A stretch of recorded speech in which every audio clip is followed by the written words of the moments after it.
everyone, कैसे हैं आप सब? Myself Monica Beniwal and I welcome you all to my YouTube channel. In today's class, we are going to talk about the types of governance in महाजनपद period. इससे पहले जो video है उसमें हम बात कर चुके हैं Mahajanapada, their capital and the location on the Indian map. So अगर आप में से कोई वो वीडियो देखना चाहता है, click on the I button and watch that video. So आइए आज शुरू करते हैं सिर्फ और सिर्फ गवर्नेंस के बारे में इन महाजनपद पीरियड. फर्स्ट ऑफ ऑल हम देखेंगे difference between Republic and democracy, और उसे समझने के लिए हम पहले देखेंगे मोनार्की के बारे में एंड ऑल्सो ओलिगार्की के बारे में. ओके जहाँ पर भी वर्ड आता है आर्क मतलब कि कहीं ना कहीं गवर्नेंस के बारे में बात हो रही है, और मोनो मतलब सिंगल. तो जहाँ पर जो गवर्नेंस है वो किसके द्वारा की जा रही होती है, एक सिंगल प्राइवेट इंडिविजुअल के द्वारा जो अपने आप को किंग या एम्पायर कहता है, उसे हम कहेंगे मोनार्की. और वहीं पर अगर यही एक से ज़्यादा हो जाते हैं तो उसे ओलिगार्की कहा जाता है. ठीक है, अब ओलिगार्की डेमोक्रेसी या रिपब्लिक होगी या नहीं होगी ये हम आगे देखेंगे. मोनार्की में एक और ख़ास बात होती है कि जो राजा होता है वो किसी को अकाउंटेबल नहीं होता है, जवाबदेही उसकी नहीं होती है. Where is in case of democracy when we talk about the governance, जो हमारा रिप्रेजेंटेटिव होता है, जो हमारा लीडर होता है एक तरीके से, उसे कौन चूज़ करता है, उसे लोग चूज़ करते हैं, उसे इलेक्शन के द्वारा इलेक्ट किया जाता है. So it is only democracy अगर सिर्फ जो रिप्रेजेंटेटिव उसको इलेक्शन से इलेक्ट तो कर लिया गया है लेकिन वो आंसरेबल नहीं है, मतलब जवाबदेही नहीं है उसकी किसी के प्रति, और वो ना ही बाध्य है, अबाइड है to follow any kind of rules. So this democracy is like only body without a soul. So republic होना अपने आप में उसकी सोल है. कैसे देखते हैं. रिपब्लिक का होना है क्या, मतलब कि गवर्न करने के लिए एक संविधान का होना, एक कॉन्स्टिट्यूशन का होना. मतलब constitution is a pre defined set of rules. अगर किसी गवर्न करना है किसी कंट्री को या फिर किसी नेशन को, तो अगर कॉन्स्टिट्यूशन है तो that will be govern only by sticking to the predefined set of rules जो हमारे संविधान के अंदर लिखे गए हैं. For example the best example India इस पूरे वर्ल्ड की सबसे बड़ी democracy population wise, and also हमारा संविधान भी बहुत बड़ा है, लिखित संविधान है. और ये हमने कब अपनाया था, 26 जनवरी 1950 1950 को. मतलब कि हम इस दिन क्या हो गए थे, रिपब्लिकन हो गए थे. India is a sovereign democratic and republican country, that is union of states, and these rules should never be violated. This is what republic says. So now we will see कि जो महाजनपद time के जो शासन था, क्या वो वाकई में डेमोक्रेटिक था, रिपब्लिक था, या सिर्फ मोनार्किकल था.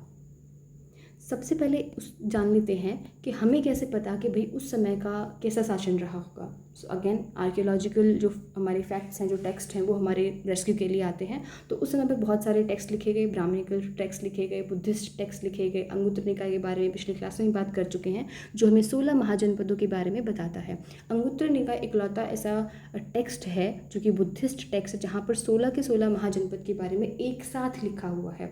दीघा निकाय में भी लिखा हुआ है, लेकिन यहाँ पर सिर्फ 12 महाजनपद के बारे में लिखा गया है. जैन टेक्स्ट है भगवती सूत्र. ये क्या करता है, ये जो सिर्फ जो मध्य देश उत्तर, मध्य और दक्षिण में असाका, कल बात कर चुके हैं, उत्तर में कंबोज और गांधार.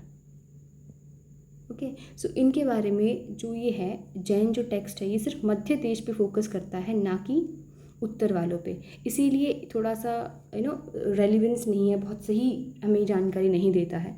पाणिनीज अष्टाध्यायी जो अपने आप में ग्रामर है, लेकिन ये हमें गवर्नेंस के बारे में भी बहुत बढ़िया तरीके से बताती है. कौटिल्य, आई थिंक सबने नाम सुना होगा इनका. तो अर्थशास्त्र इनकी जो बुक लिखी हुई है, चाणक्य नाम से भी जाना जाता है, और जो रियल नेम था वो था विष्णुगुप्त.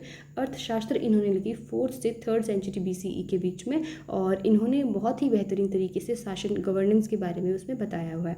उस टाइम के कुछ कॉइन्स भी थे यहाँ पर, कुछ हमारे ट्रैवलर्स भी आए, कुछ लोगों ने अटैक किया, तो वहाँ से वो हमें क्या पता लगता है, वहाँ से भी यहाँ की गवर्नेंस के बारे में पता चलता है. अब हम बात कर लेते हैं प्रॉपर कि भाई जो रिपब्लिक है वो आया क्यों. क्योंकि शुरुआत तो मोनार्की से ही हो रखी थी, मोनार्की चली आ रही थी, बट प्रॉब्लम आई. क्या प्रॉब्लम आई, we have seen in the previous class also कि वैदिक जो पीरियड था, वहाँ तक आते आते जो वर्ण व्यवस्था थी, जो वर्ण सिस्टम था, उसने अपने रूट्स को बहुत ही स्ट्रॉन्ग कर लिया था. जो ब्राह्मण थे, जो प्रीस्ट थे, उनका जो समाज में जो स्थान था, जो पोजीशन थी, वो सबसे टॉप मोस्ट हो गई थी. फिर कौन थे, क्षत्रिय. फिर कौन थे, वैश्य. और लास्ट में थे शूद्र और वुमेन. चाहे किसी भी उससे बिलोंग करती हों उन्हें यहीं पर रखा गया।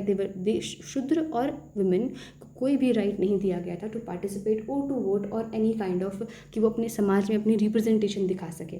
सो इस चीज़ों से तंग आते आते समाज में डिवीजन पैदा हुआ, लोगों के दिमाग के अंदर कॉन्फ्लिक्ट्स पैदा हुआ। बहुत सारे इंडिपेंडेंट सोच के भी इंसान थे जिन्हें ये ऑर्थोडॉक्स सिस्टम पसंद नहीं आ रहा था, और इसी के चलते धीरे धीरे जन्म हुआ गण और संघ का। अब गण और संघ क्या है, मतलब कि ये एक टाइप ऑफ रिपब्लिक है। हम गण और संघ को महाजनपद पीरियड के अकॉर्डिंग सिनोनियम के तौर पे यूज़ कर सकते हैं, but these are not exact synonyms. इसमें क्या होगा, this was more like an oligarchy not a republic. कैसे देखते हैं। जो दो महाजनपद जहाँ पर बहुत ही संघ सिस्टम बहुत ही अच्छा था वो वज्जी और मल्ल थे। वज्जी के बारे में तो हम हमारी क्लास 5 के जो चैप्टर क्लास 6 का जो चैप्टर 5 है वहाँ पर पढ़ के भी आ चुके हैं। मोनार्की जो थी वो मेनली जो गंजेटिक प्लेन है, जो गंगा का जो रीजन था वहाँ पर जो है कंसनट्रेटेड थी। रिपब्लिकन्स कहाँ पाए जाते थे, मेनली इंडस बेसिन के आसपास, और जो हिमालय का फुटेल्स है ईस्टर्न यूपी और बिहार का एरिया है वहाँ पर।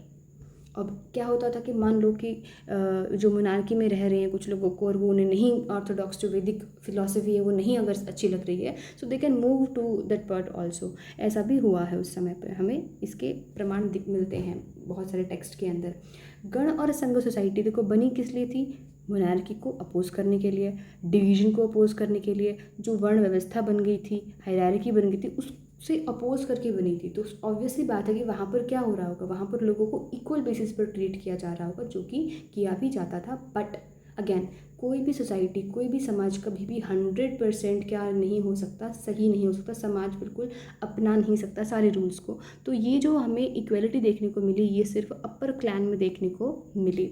इन्होंने क्या किया, रिजेक्ट किया वैदिक फिलॉसफी को, और जिन्होंने क्या कर दिया था, समाज के अंदर डिस्टिंक्शन पैदा कर दिया था, डिवीजन पैदा कर दिया था। जो नए बुद्धिस्ट आइडियाज़ थे, जो जैन धर्म के जो आइडियाज़ थे वो बहुत ही ज़्यादा मान्य थे इस टाइम पर। देखिए बुद्ध जी का जो, भगवान बुद्ध का जो जन्म हुआ वो हुआ 563 BC के अंदर, और भगवान महावीर जिन्होंने उनका हुआ था 540 BC के अंदर। तो इनके बाद से जो है ये सारी, देखिए ये जो थे बुद्धिज़्म और जैनिज्म, दे वर मोर लाइक सोशल रिवॉल्यूशन, क्योंकि ये भी क्षत्रिय थे और क्षत्रिय क्लैन से ही निकल कर आए थे, और जो ब्राह्मणों का और शूद्रों का जो बहिष्कार हो रहा था उससे ही परेशान होकर एक तरीके से बाहर निकले थे। इसके बारे में हम डिटेल से पढ़ेंगे अपने आगे आने वाली क्लासेस के अंदर। फिर बात करते हैं जो महाजनपद थे, वज्जी, मल्ल, कुरु, पांचाल, कंबोज, ये थे क्या, रिपब्लिकन स्टेट और मोर लाइक अ गण और संघ स्टेट। अब यहाँ देख लेते हैं हम एक बार मैप के अंदर। जितनी बार आप मैप को देखेंगे और इसको पढ़ेंगे उतना ही आपके दिमाग में बिल्कुल अच्छे से बैठ जाएगा। कंबोज, गांधार, कुरु, अगर आप रेलिवेंस ढूंढ लेते हैं अपनी लाइफ से इनका, जैसे कि अगर सबसे जो बेस्ट एग्जांपल मैं आजकल देख रही हूँ वो महाभारत का है।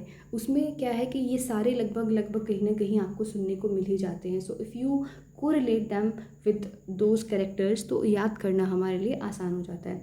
कुरु, मल्ला, कौशला, काशी, पांचाल, सुरसेना, मत्स्य, अवंती, छेदी, वत्स, अस्माका। अस्माका को हम असाका भी कहते हैं, और ये इकलौता महाजनपद है जो कहाँ था, जो विंध्या के साउथ में पड़ता है। विंध्या और सतपुड़ा की पहाड़ियाँ हैं यहाँ पे, कल भी हम लोगों ने देखा था, ठीक है। ये है यहाँ पर अंग देश, है ना, कर्ण से रिलेट कर सकते हैं आप इसको यहाँ पे। एनीवेज चलिए आगे चलते हैं। मोनार्कियल जो थे, मगध, अवंती, कौशला और वत्स, ये तो बिल्कुल स्ट्रॉन्ग मोनार्कियल थे, ठीक है। यहाँ पे तो एक राजा था, उन्हीं का शासन था भाई, और बहुत ही स्ट्रॉन्ग। मगध तो आप देखेंगे एक बार में पूरा जो भारतवर्ष था उस समय का, उसको पूरे को इसने कवर कर लिया था। कुरु और मल्ल और पांचाल शुरू में क्या थे, ये मोनार्कियल थे, लेकिन बाद में ही कन्वर्ट स्विच कर लिया इन्होंने रिपब्लिकन पे, जैसे ही जो युधिष्ठिर थे वो राजा बने। जी हाँ, युधिष्ठिर का जिक्र है हमारे हिस्ट्री के अंदर।